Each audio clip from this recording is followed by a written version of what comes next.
कई तरह की कानून साजी के बावजूद तेज़ाब गर्दी के वाक़यात थम नहीं रहे हैं। इस मसले का हल सबको मिलकर ढूंढना पड़ेगा। गुज़श्ता दिनों जौनावाला में शादी से इनकार पर नौजवान ने साबिक मंगेतर पर तेज़ाब फेंक दिया। और हमारी इस कहानी में आप बाय द वे देखेंगे व्यूअर्स कि यही रीज़न होता है, प्राइमरी रीज़न है कि अगर आप किसी को ना कर दें तो उससे बर्दाश्त नहीं होता है। आई डोंट अंडरस्टैंड ये हमारे यहाँ का क्या प्रॉब्लम है, क्योंकि बहावलपुर में भी अभी आपको बताएं कि ऐसा ही हुआ है। बन जाता है ना। फिर बहावलपुर के कामरान की मंगनी मुतासरा लड़की से हुई थी, लेकिन लड़की के वालिदैन ने मंगनी तोड़ दी और फिर ऑब्वियसली यू कैन गेस कि हुआ क्या, जिस पर लड़के ने शदीद नाराज़गी का इजहार किया और ऑफ कोर्स उसके बाद तेज़ाब फेंक दिया। और इससे पहले चंद माह में तेज़ाब फेंकने के कई वाक़यात हो चुके हैं। अप्रैल के महीने में कौन सी जगह ठेकरियां वाला में शौहर और ससुर जो है ससुरालियों ने सारों ने मिलके खातून पर तेज़ाब फेंक दिया, तो ये भी एक चीज़ है। मार्च में शादी से इनकार पर डस्का में एक लड़की पर तेज़ाब फेंका गया, तो ये भी ना करने पर तेज़ाब हो गया। फिर फरवरी में क्या हुआ, कराची के इलाके में अजीज़ाबाद में खातून ने अपने शौहर पर तेज़ाब फेंक दिया। तो शहरों में ये भी हो रहा है। वैसे वैसे हमने देखा है कि जहाँ गाँव और देही इलाकों में ख़वातीन ज़्यादा तेज़ाब गर्दी का शिकार बनती हैं, वहीं शहरों में मर्द भी तेज़ाब गर्दी का शिकार बनते हैं।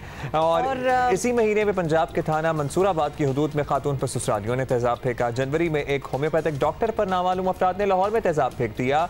पीपल गेट हायर्ड ये इन कामों के लिए। इसी पे हम बात करते हैं। नायाब अली हमारे साथ मौजूद हैं, इस्लामाबाद से जनरल सेक्रेटरी हैं एसिड सर्वाइवर्स फाउंडेशन पाकिस्तान की। बहुत बहुत शुक्रिया आपने हमें ज्वाइन किया है। सबसे पहले तो नायाब आपसे यही पूछना चाहेंगे कि इतनी कानून साजी हुई, इतनी बात हुई, इतनी अवेयरनेस हुई, फिर भी प्राइमरी वेपन ऑफ रिवेंज अगर किसी चीज़ को समझा जाए तो वो तेज़ाब है। तो इस पे अभी तक कोई लॉज, हमें पता है कि लॉज हैं, तो वो इम्प्लीमेंट नहीं हुए।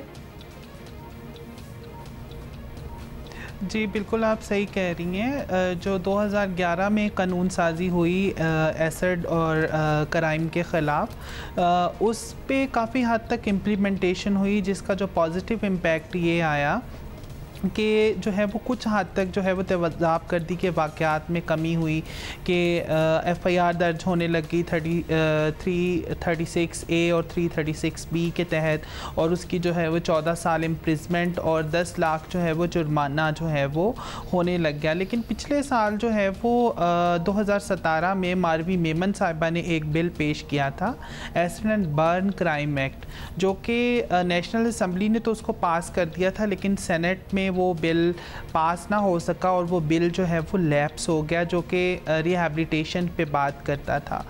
तो जो है वो वाक़यात में जब आप पिछले सालों और अब जो है वो 2018, 19 और 20 का जब मुआवजा करें, तो चूँकि एसिड सर्वाइवर फाउंडेशन एक्चुअली काम ही डेटाबेस पे और इस चीज़ों की डाटा कलेक्शन पे करता है, तो एक वाजिया जो है वो फ़र्क उसमें नज़र आता है। और इंटरनेशनली भी अभी जिस तरह ये सीडा कन्वेंशन में वज़ारत इंसानी हकूक़ के कुछ वफ़द वहाँ पे गया, तो उन्होंने इसको एज़ अ गुड प्रैक्टिस के तौर पर पाकिस्तान में जो है वो पेश किया गया कि ये एक इस तरीके का जो वायलेंस जो है वो उसमें कमी हुई है। चलें, ये तो इनकरेजमेंट हमें मिल रही है कि ये कमी हुई है, लेकिन अभी भी हमने कितने वाक़यात आपको गिनवा दिए। नायाब ये बताइएगा कि 14 साल इम्प्रिजमेंट, 10 लाख रुपए जुर्माना, मेरी अपनी ज़ाती राय हो सकती है, ये आप प्लीज़ इस पर रहनुमाई कीजिएगा कि एक इंसान जिसकी ज़िंदगी ख़राब हो गई, शायद वो मरते मरते बचा है, जिसकी पूरी शक्ल बिगड़ गई है, और उसके बाद जो उसके जहनी हालत है उस पर भी आप सोचें कि क्या असर पड़ेगा। ये काफ़ी हैं सज़ाएँ किसी को इबरत का निशाना बनाने के लिए। और चूँकि आपके पास इतना डेटा है, ये भी बता दें कन्विक्शंस होती हैं, ये सज़ा भी मिलती है या नहीं मिलती? देखिए जो है वो हुमा, आपने बिल्कुल सही बात की कि मैं बिल्कुल बताती हूँ। मैं सबसे पहले मैं आपको एक बात बताऊँ, जिस तरह अगर कैमरा फोकस करे तो I am also acid survivor.